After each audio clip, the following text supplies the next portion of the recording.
Баршаңызға қайырлы күн, менің сүйікті оқырмандарым. Бүгін біз сіздермен осындай қатпарлы, күшті болып шығатын хаттама дайындайтын боламыз.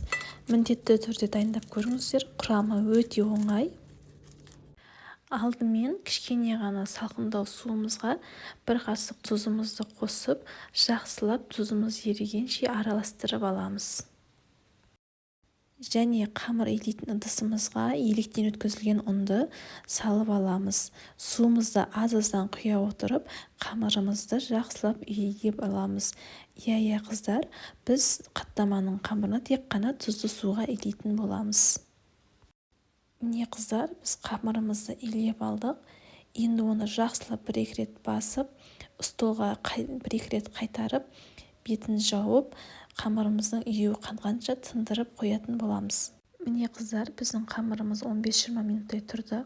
Енді оның үстіне ұн себе отырып, 2-3 рет қайтарып, қамырымызды теңдей бөліктерге бөлеміз.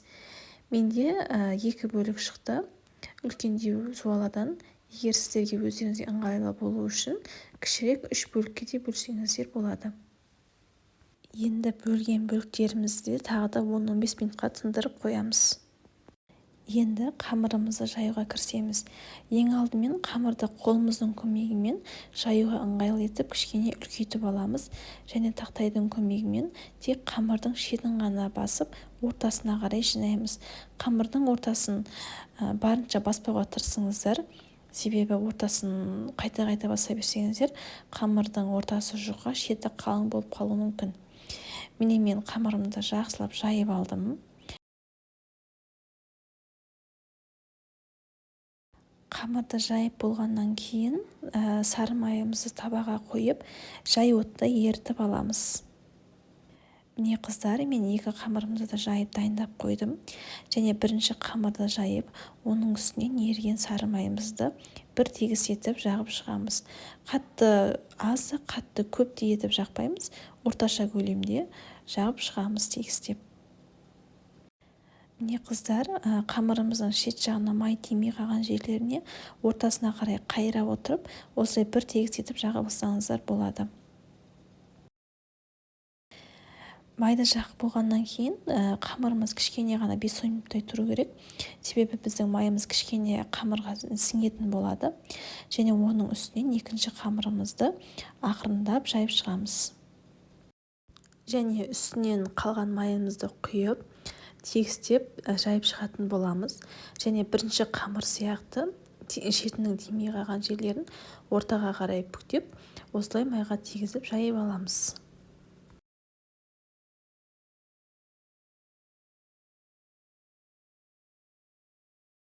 Міне қыздар, қамырымызды жайып, майымызды жағып алдық. Енді қаттаманың қытырлақ болып шығуының ең бір құпиясы, оның үстінен аздап қана крахмалымызды сүйеп шығамыз. Крахмалымызды сүйеп болғаннан кейін қамырымызды дәл видеода көрсетілгендей ұзыншаларға бөліп шығамыз. Дәл осындай етіп кесіп жасап көрсеңіздер, қаттаманың слойлары прям күшті болып көрініп тұратын болады. Және қытырлақ болып шығады. Қамырымызды кесіп болғаннан кейін дәл видеода көрсетілгендей орап шығамыз. Әр таба әртүрлі, өзіңіздің табаңыздың размеріне қарай қаттаманы да соған ыңғайластырып орап кесіп алсаңыздар болады. Міне біздің қаттамамыз дайын. Міне қыздар, қаттаманың оралу жолын тағы да бір көрсетіп жіберейін. Осылай кішкене тарта отырып орасаңыздар, оның слойлары жіңішке болып, әдемі болып шығады піскен кезде. Оралып дайындалған қаттамаларымызды пакетке салып, морозилькеге 1 сағатқа қойып қоямыз. Міне достар, біздің қамырымыз морозиліктен шықты.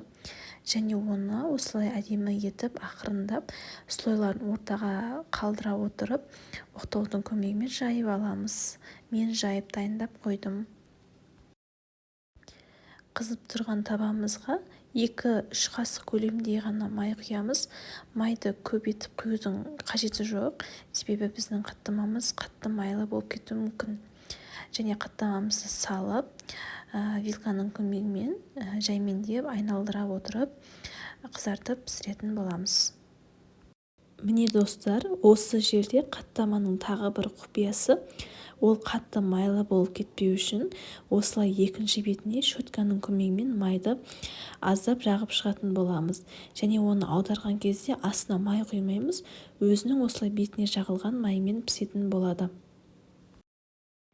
Міне біздің қаттамамыз дайын болды. Достар, менен дәл осы рецептпен 9 қаттама шықты.